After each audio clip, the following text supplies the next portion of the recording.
नमो नमः। आज हम आपके सामने कक्षा 10वीं का अभ्यास प्रश्न लेकर उपस्थित हुए हैं, जो आज एमपी बोर्ड के द्वारा जो अभ्यास प्रश्न अभी चल रहे हैं उनमें जो 10वीं कक्षा 10वीं का जो आज संस्कृत का सेट ए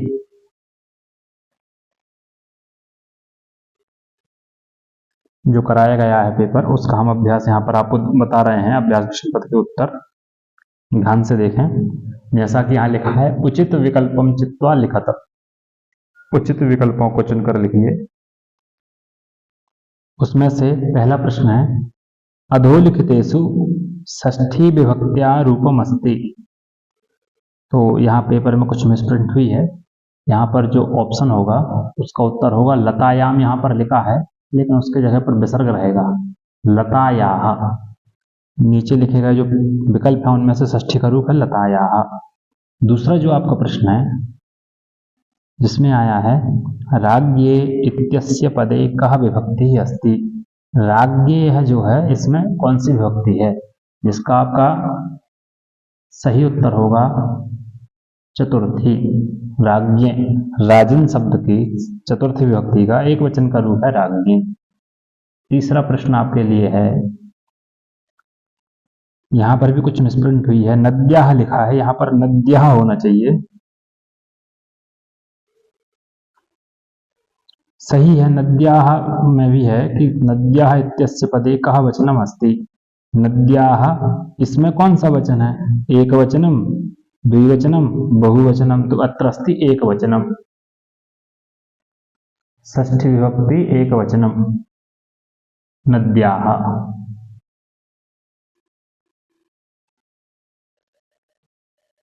चौथा प्रश्न है जिसमें आपसे पूछा गया है, वयम शब्द रूपस्य मूल शब्दः कः। वयम शब्द का मूल शब्द क्या है। तो यहां पर जो विकल्प दिए हुए हैं उसमें से ब, अस्मद। अस्मद शब्द के ही रूप बनते हैं अहम, एक वचन में होता है अहम, द्विवचन में होता है आवाम, और बहुवचन में रूप बनता है वयम। तो यहाँ पर वयम। सदाचारः एव परमो धर्मः, अस्मिन् वाक्ये अव्ययम् अस्ति। यह जो लिखा हुआ है सदाचारः एव परमो धर्मः, इसमें अव्यय है एव। अव्यय आप लोग पढ़े हैं, अव्यय के आप लोगों के लक्षण भी पता होंगे। छठवां प्रश्न है, अधोलिखितेषु अव्ययम नास्ति। यहाँ पर कुछ जो लिखे हुए हैं प्रश्न, इनमें से अव्यय नहीं है। यदा, सर्वत्र, स्वः, ये तीनों अव्यय हैं। अहम यहाँ पर जो है अव्यय नहीं है, अहम। तो इस प्रकार आपके प्रश्न एक के यह जो 6 विकल्प हैं वो इस प्रकार है। प्रश्न 2 देखेंगे आप लोग, जिसमें लिखा हुआ है, कोष्ठकात् चित्वा रिक्त स्थानानि पूरयत। अब यहाँ पर हम प्रश्न 2 के डायरेक्ट यहाँ पर आंसर लिखना शुरू करेंगे। उत्तर क्या है कि नेष्यसि इत्यस्मिन् पदे वचनम अस्ति। नेष्यसि इस पद में वचन क्या है, एक वचनम।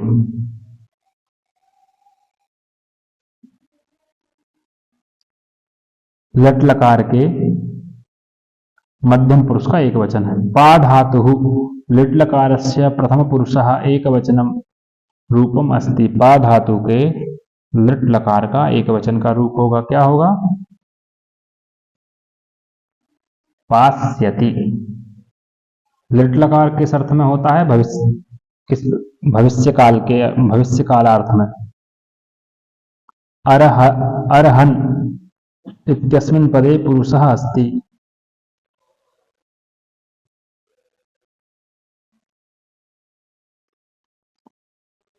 अर्हन् इत्यस्मिन् पदे कौन सा पुरुष है इसमें, तृतीय जो आपका प्रश्न है छात्रों, यह जो आपका तृतीय प्रश्न है जिसमें लिखा हुआ है अर्हन् इत्यस्मिन् पदे पुरुषः अस्ति। यहाँ पर भी बेटा कुछ मिसप्रिंट लग रही है। ये हरति जैसे होता है ना, हरति का लंग लकार में बनेगा अहरत, अहरताम, अहरन। तो यहां पर प्रथम पुरुषः, इसका सही आंसर होगा प्रथम पुरुषः। चौथा आपके लिए जो है, स्वागतम इत्यस्मिन् पदे उपसर्गः अस्ति।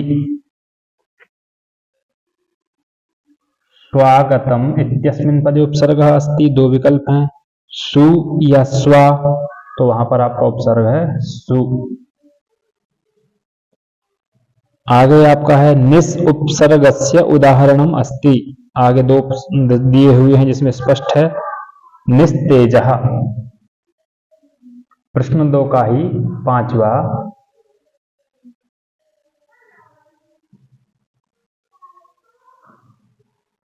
निस उपसर्ग का उदाहरण कौन सा है? निस्तेजः।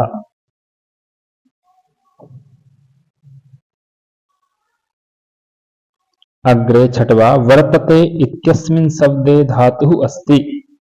वर्तते, इसमें कौन सी धातु है? इसके लिए धातु है वृतु वर्तने, जो कि आपके विकल्प में व्रत लिखी हुई है, व्रत।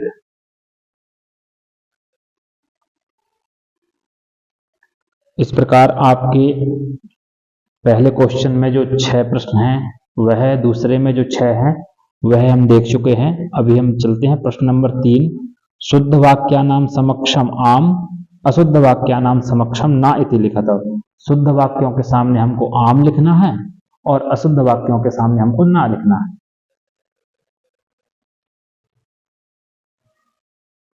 प्रश्न 3 के पहला प्रश्न है, क्रुद्धः सिंहः वने वसति, अस्मिन् वाक्ये विशेषण पदम सिंहः अस्ति। इसमें विशेषण पद कौन सा? सिंह है। तो हमको क्या करना है?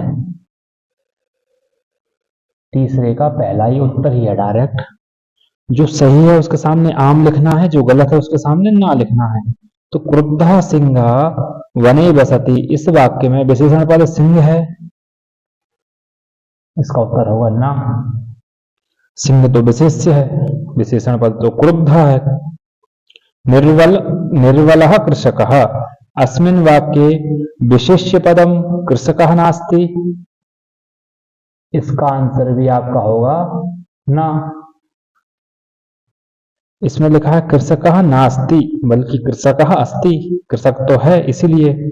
कातारः इत्यस्य विपरीतार्थक पदम अकातरः, कातरः अकातरः अस्ति, इसका आपका होगा आम। आप बोर्ड परीक्षा में भी जब यह प्रश्न आएगा आपको 3 नंबर पे आम और ना लिखने वाला, तो आप ध्यान दें आम में मां आधा है।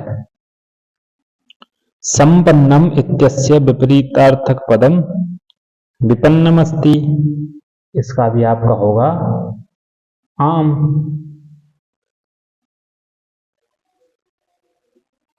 पांचवा प्रश्न, शिव इत्यस्य पर्याय पदम शक्रः अपि अस्ति, इसका आपका होगा ना। अग्निः इत्यस्य पदम समानार्थी पावकः अपि अस्ति, यह छठवा प्रश्न है। 3 नंबर में छठवा विकल्प है जिसका होगा आम। अग्नि का एक नाम पावक भी है। प्रश्न नंबर 4 के हम उत्तर देखेंगे, जिसमें आपसे पूछा गया है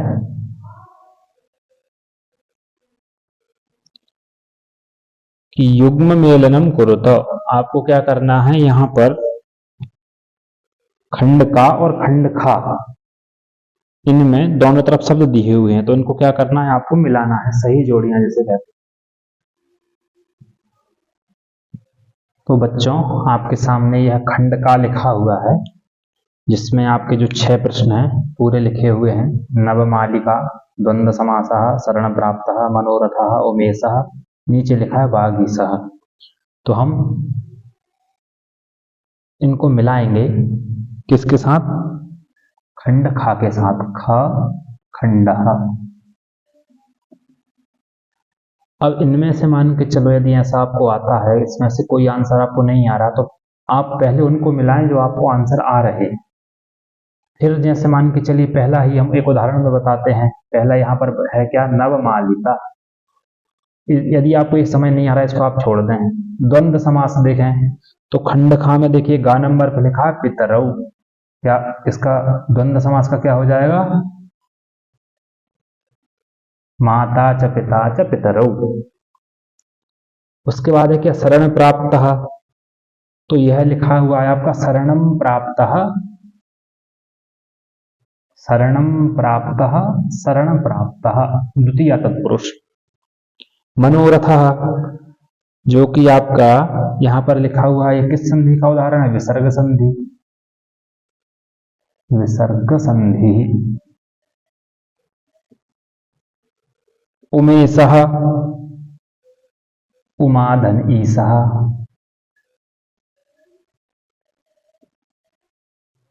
बागीसः, बाक धन ईसः। अब देखिए हमने बताया था आपको, जैसे मान के चलिए आपको यह 5 यदि आ रहे हैं, एक नहीं भी आ रहा है तो जो शेष बचा उसको आप कर सकते हैं। जैसे यहाँ पर लिखा हुआ है कर्मधारय, लेकिन यहाँ पर कुछ त्रुटि लग रही है, इसका होना चाहिए उदाहरण द्विगु, क्योंकि जो हम समास में पढ़े हैं संख्या पूर्व द्विगु, जिसमें पहले संख्या, उसमें कौन सा समास होता है, द्विगु समास होता है। तो यह आपका 4 नंबर के आंसर हुए। इसके बाद हम देखेंगे 5वें नंबर में, जिसमें हम क्या लिखना है कि एक पद में उत्तर, एक पदेन उत्तरम लिखत। अब हम यहाँ पर देखेंगे एक पदेन उत्तरम लिखत, प्रश्न नंबर 5 के उत्तर। पहला प्रश्न है आपका, अहम कस्मै जीवनम कामये। तो आपका यह पहले ही पाठ का है, शुचि पर्यावरणम का। उसमें कवि क्या कहता है, अहम कस्मै जीवनम कामये, तो उसमें हो जाएगा मानवाय।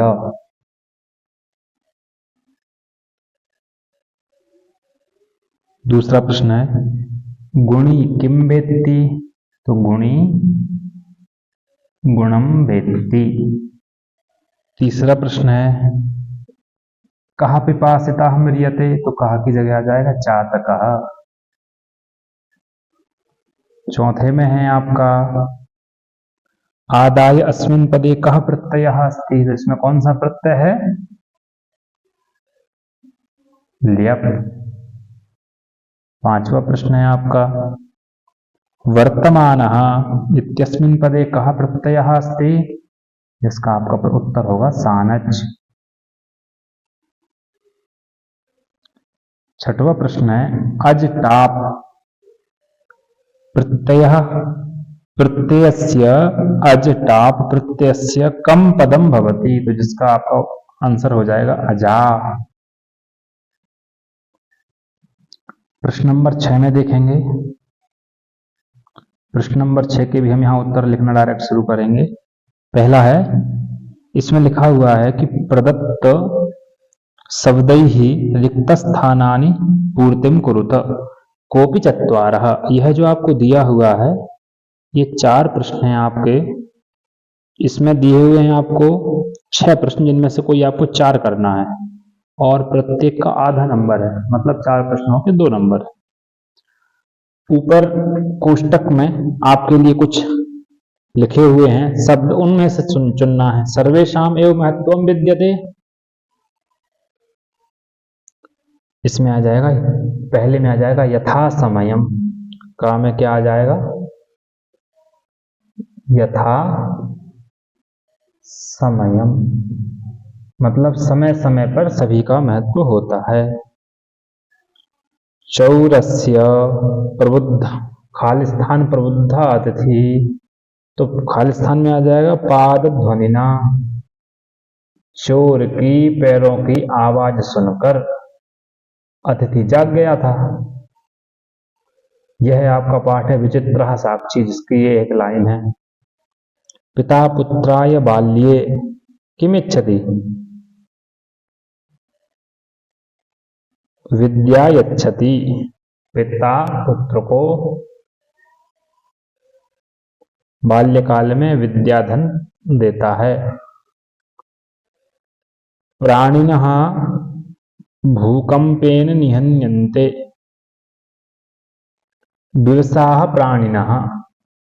जो विवश प्राणी हैं वह क्या है, भूकंपेन, भूकंप के द्वारा, निहन्यन्ते, भूकंप के द्वारा मारे गए या मारे जाते हैं।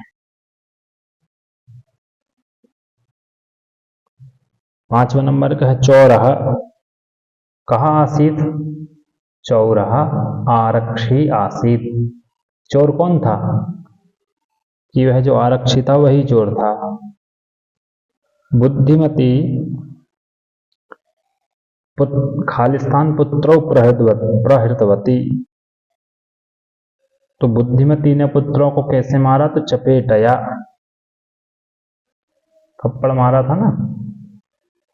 तो यह आपके प्रश्न नंबर 6 तक के सभी हो गए हैं।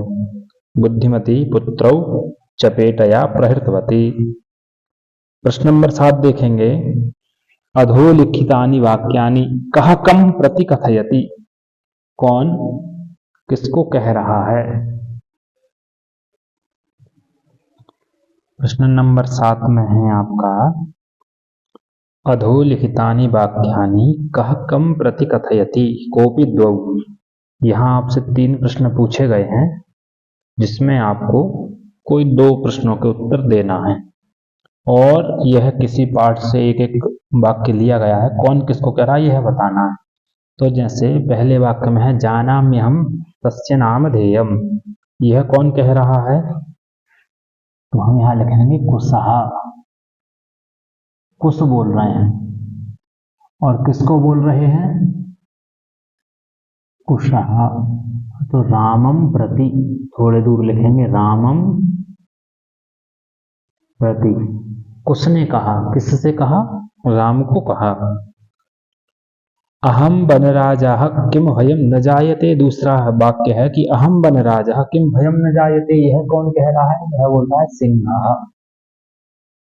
और किसको बोल रहा है?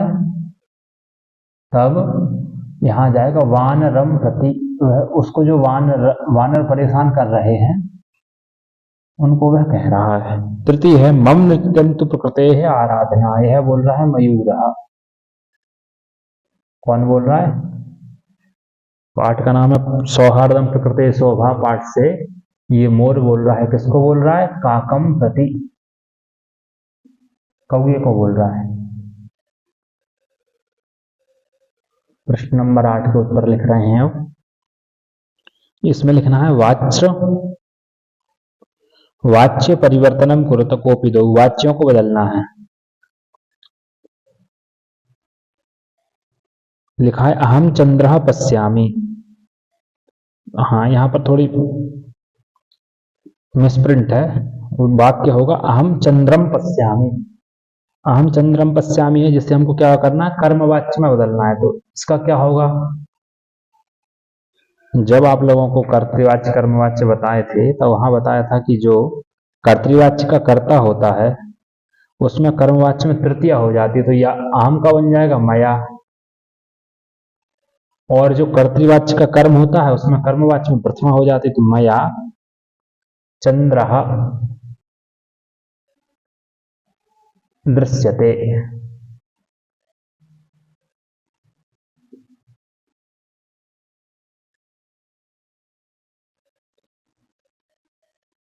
पशुना उदीरितः अर्थः गृह्यते। यह क्या है? कर्मवाच्य में है। इसको कर्तृवाच्य में करना है।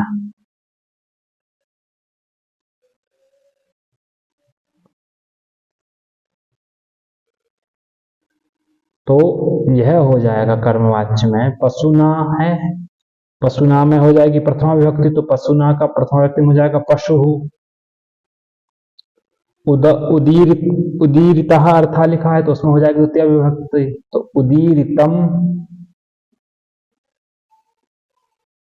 उदीरितम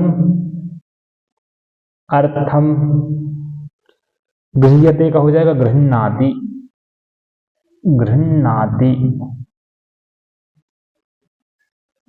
पशु उदीरितम अर्थम गृह्णाति। तीसरा है मोहनः पाठम पठति। जिसका भाववाच्य में हो जाएगा मोहनेन।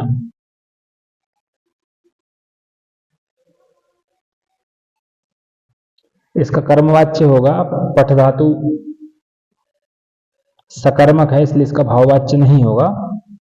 तो ये यहाँ जो भाववाच्य की जगह इसमें थोड़ा मिसप्रिंट हो गया, यहाँ कर्मवाच्य होना चाहिए मोहनः।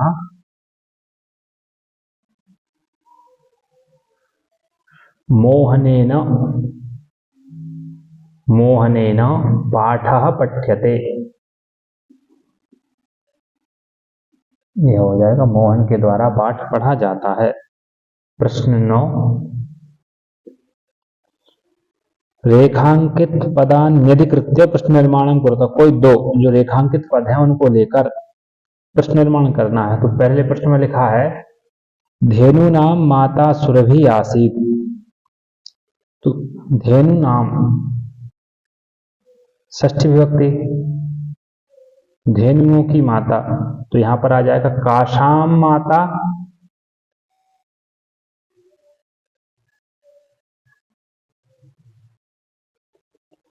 जो आपका वहां पर लिखा हुआ है धेनु नाम, जिसके नीचे अंडरलाइन है, धेनु नाम इस प्रकार लिखा हुआ है। तो यह जो धेनु नाम लिखा है इसके स्थान पर हमको प्रश्न निर्माण करना है। तो प्रश्न निर्माण में वहां पर आ जाएगा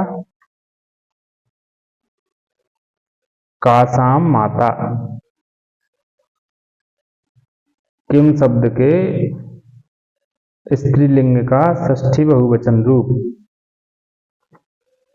तो हो जाएगा कासाम माता। ये हमने आगे उत्तर लिखा है काशाम माता। न्यायाधीशः बंकम चंद्र आसीत, तब यहां पर हो जाएगा द्वितीय का बंकिम चंद्र जो लिखा है नाम बंकिम चंद्र, जिसमें अंडरलाइन है, इसी के स्थान पर हमको प्रश्न निर्माण करना है। तो वहां पर हो जाएगा कहा। तीसरा है अरयः व्यायामिनम न अर्दयन्ति, तो वहां पर हो जाएगा के। अरयः के स्थान पे आ जाएगा, अरयः लिखा हुआ है उसके स्थान पे आ जाएगा के।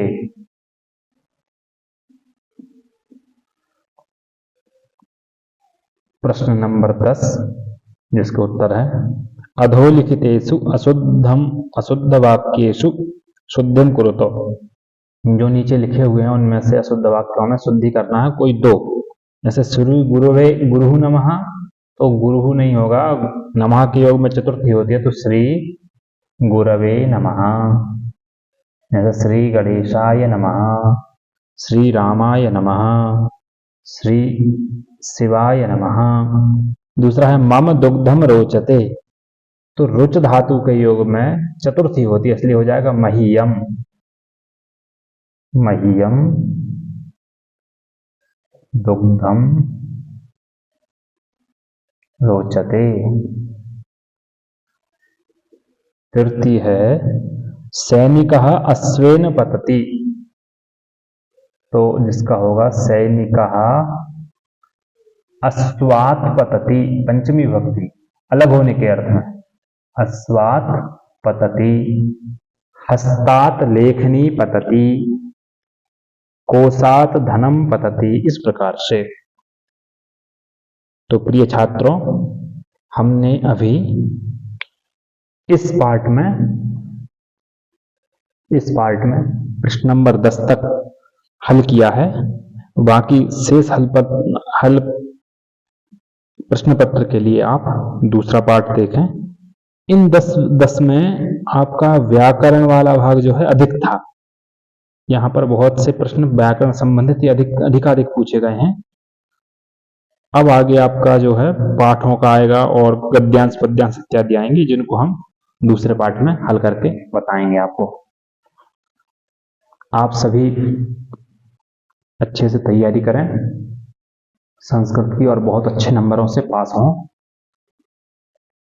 हम प्रयास करेंगे कि ये जो अभ्यास प्रश्न पत्र हैं इनको तो हल कराएंगे ही, और इसके बाद भी आपको छोटे छोटे अभ्यास कराते रहें, जिससे कि आपका अभ्यास अच्छा हो और आप परीक्षा में अच्छा कर पाएं।